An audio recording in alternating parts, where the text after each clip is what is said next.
As a child, I visited a light treatment hospital where my sister was treated every week. I would sit there and look at the treatment through the hospital doors and wondering how light rays could cure certain diseases. And it's something that continued to fascinate me ever since. Today, the hospital, the Fascine Institute in Copenhagen, is closed. By an agreement with the Museum of Medical History, the Museum, I could borrow the lenses that he built at that time. And by applying the old light therapy lenses to my own large format camera, I have illuminated analog photographic color paper, or what you call sheet paper, which has an incredible light sensitivity to light. And by absorbing all visible light with modern filters, I have been able to expose the invisible rays of light into the sheet paper and thereby create a negative where the color, for example, and the ultraviolet rays become complementary and thereby visible for us.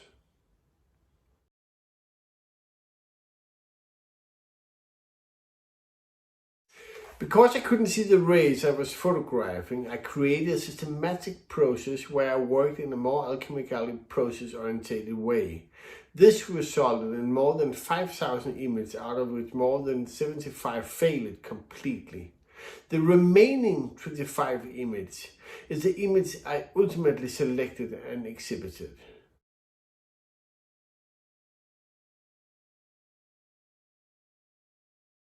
And yes, I have purchased a number of modern medical and scientific filters that absorb all light except very precise area of the light spectrum.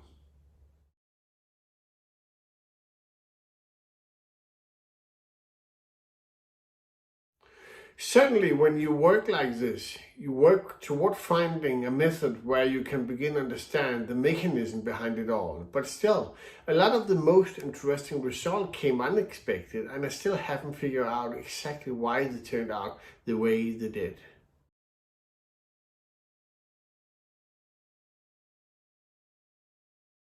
I think the work contained both a very concrete and very abstract dimension.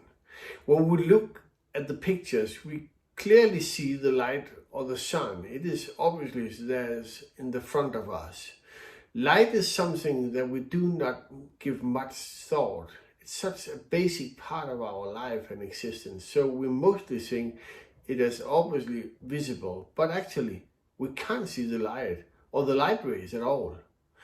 We see the reflection of the light, and what we actually see is an incredible small part of the light spectrum. So with this work, I try to make something visible that is otherwise not visible at all.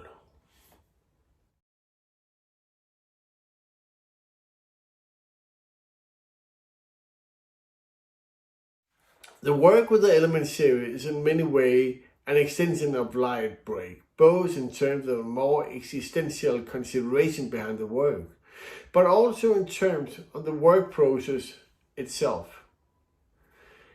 In both projects, I had to let go of an idea of being in complete control over the material, and instead let them take control of the process. Let them become the co-creator of the work. As in Light Break, the element series also contained this double dimension in the relation between the concrete and the abstract. I photographed an element in its raw form and chemically transfer the image onto material made from the same element by liquid light. And this photochemical connection, both a clash but also a fusion occurs, and it's in the unpredictability of this meeting that the work evolves into something beyond and more depictions.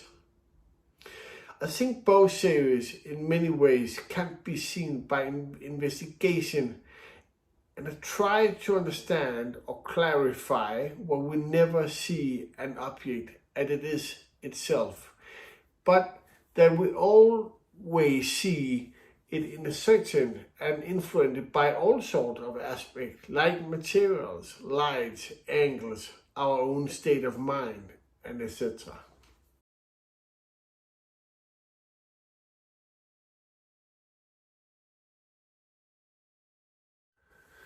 The motivation for the project stems from the personal and a long-standing fascination with these trees because they have an inherent duality between the natural and the mystical or symbolic.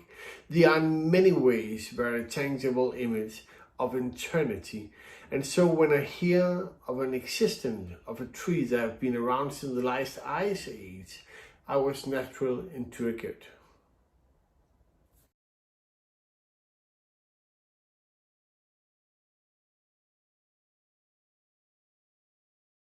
What do we see when we see a photograph? Obviously, we see a depiction of something photographed at a given time by someone. But we also see something else. We see the surface of a paper, its texture, we see the grain structure of the analog film, and we see the silver in the analog photographic paper, the very chemical basis that, for example, make my old image of the old Chico visible. When analog photographic paper becomes old and the silver highlights in the paper becomes unstable, and so when I expose and develop each paper, they react unexpected ways in the light and the chemicals. The uncontrollability highlights that image and the way we perceive them are influenced by the material's quality, and that these conditions are not completely controllable.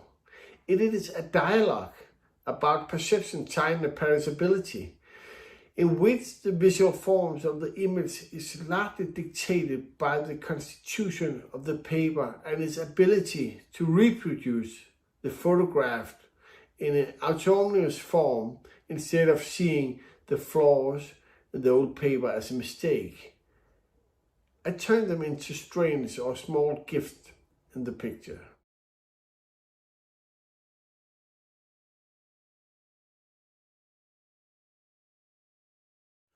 My work has always been based on an examination of the world and the things in it that I do not understand.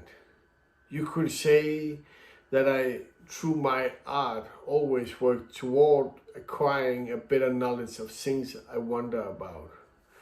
And therefore, I feel that it's very natural that my work have evolved into a more scientific direction